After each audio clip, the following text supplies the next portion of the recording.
Hello বন্ধুরা, welcome back to my new video. অনেকদিন পর আবারও একটা বড় ভিডিও নিয়ে চলে এলাম। এখন তো ঠান্ডা ঠান্ডা ওয়েদার চলে এসেছে। তো ঠান্ডা ঠান্ডা ওয়েদারে রাতে তো ভাত ভাত খালি রুটি পরোটা লুচি এসব তো লেগেই আছে। তাই আজকে ভাবলাম চলো ফুলকপির পরোটা করা যাক। এখন তো ফুলকপির সিজন, নতুন নতুন ফুলকপি উঠেছে, তাই ফুলকপির যাই করা যায় তাই কিন্তু ভীষণই টেস্টি হয়। দেখো, আমি একটা টাটকা ফুলকপি নিয়ে নিয়েছি। ফুলকপিটার আমি কিন্তু ছাড়িয়ে নিচ্ছি। আমি এখানে 4 থেকে 5টা কোয়া নিয়ে নিয়েছি। এই 4 থেকে 5টা কোয়াতেই কিন্তু আমার অনেক কটা পরোটা আপসেই হয়ে যাবে। দেখতেই থাকো কেমন অনেক কটা পরোটা হয়। এবার দেখো, এইগুলো ডাঁটগুলো কিন্তু শক্ত মোটাগুলো কেটে দিতে হবে। মাঝখানে ফালা করে নিচ্ছি, তাহলে আমার এটা চপিং করতে বেশি সহজ হবে।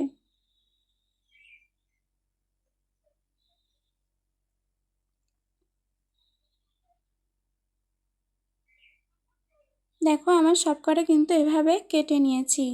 এরপর আমি আগে থেকে উষ্ণ গরম জলটা কিন্তু বসিয়ে দিয়েছিলাম। সেই জলটাতে এরপর বলে ঢেলে দিচ্ছি। এরপর কিছুক্ষণ কিন্তু ঢাকা দিয়ে রেখে দেব, যাতে যদি কোনো পোকামাকড় বা কোনো ওষুধ দেওয়া থাকে সেটা কিন্তু একেবারে নিমেষের মধ্যে শেষ হয়ে যাবে।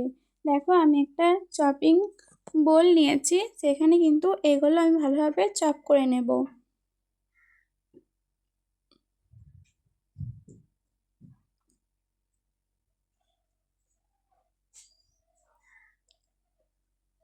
এরপর এর ভেতরে দেখো একটু আদা দিয়ে দিচ্ছি আর লঙ্কা দিয়ে দিচ্ছি। এটাকেও কিন্তু ভালোভাবে চপ করে নিচ্ছি।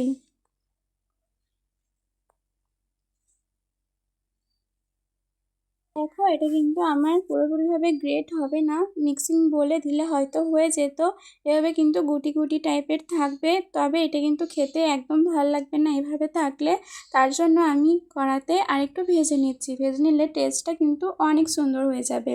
কড়াতে তেল দিয়ে একটু জিরে দিয়েছি আর একটা ছোট্ট সাইজের টমেটো, এরপর ওই যে গ্রেট করে রাখা কপিগুলো দিয়ে দিলাম।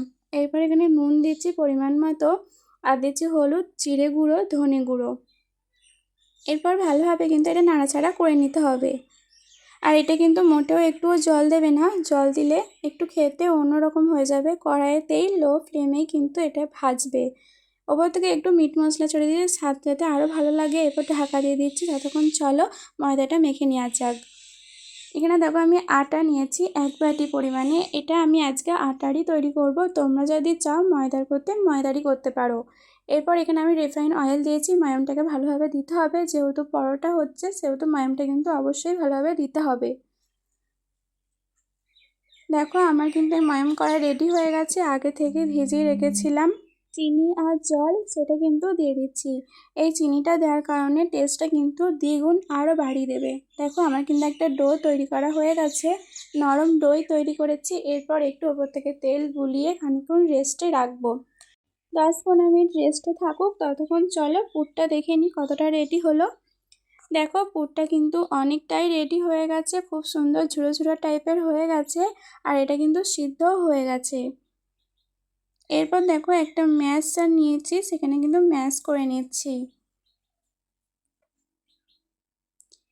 এটা ম্যাশ করে দিলে আরও খেতে ভালো হবে, কারণ হচ্ছে তখন পরোটাগুলো বেলার সময় মুখে পড়বে না, বুঝতেই পারবে না যে এটা কপি দিয়ে তৈরি হচ্ছে।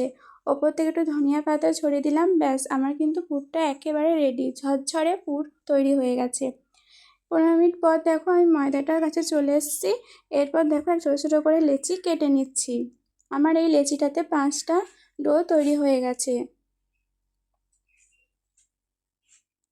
এরপর দেখো, পরোটাটা আমি কিভাবে বিলি। আমি এখানে 4 চৌকো পরোটা বিলবো। তোমরা পারলে গোলও করতে পারো, তবে 4 চৌকোটা দেখতে একটু ইউনিক লাগে, তার জন্য 4 চৌকোটাই বিলেছি।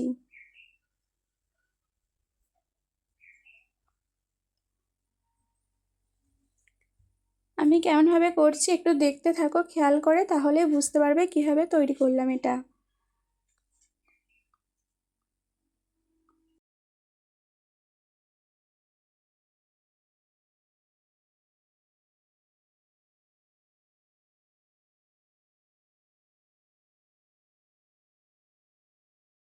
দেখো, আমার কিন্তু একটা পরোটা বেলা কমপ্লিট হয়ে গেছে। আগে থেকেই তাওয়াটা গরম করতে বসে দিয়েছিলাম, সেই তাওয়াতে এপিঠ ওপিঠ ভালোভাবে সেঁকে তবেই কিন্তু রিফাইন অয়েল দিয়েছি। তোমরা এখানে পারলে ঘিটাও অ্যাড করতে পারো, ঘিটা দিলে আরও সুস্বাদু হবে। তবে আমি ঘিটা দেবো লাস্ট পজিশনে, আমি ঘিটা দেবো। এখন তেলেতেই আমি ভালোভাবে ভেজে নিচ্ছি।